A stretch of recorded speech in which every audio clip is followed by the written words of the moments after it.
بعض اوقات یوں ہوتا ہے کہ وزن اٹھانے سے یا یکدم ایک طرف مڑنے سے کمر میں بل پڑ جاتا ہے، جسے پنجابی میں کہتے ہیں چوک پڑنا۔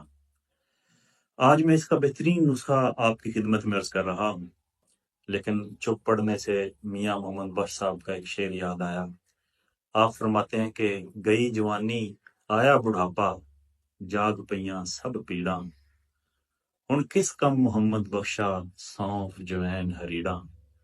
کوئی آکھے پیڑ لکے دی، کوئی آکھے چوک، وچوں وچلی گل ہے محمد بخشا، وچوں گیا مک۔ جب انسان اندر سے کمزور اور ختم ہو جاتا ہے نا، تو پھر یہ چوک پڑنا اور اس طرح کی کمزوریاں آتی ہیں۔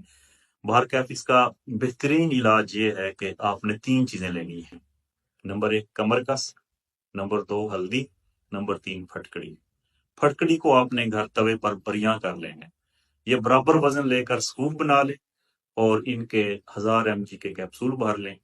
ایک کیپسول صبح و شام ابلے ہوئے دودھ میں دیسی انڈا پھینک کر اس دودھ کے ساتھ یہ کیپسول صبح و شام کھا لیں۔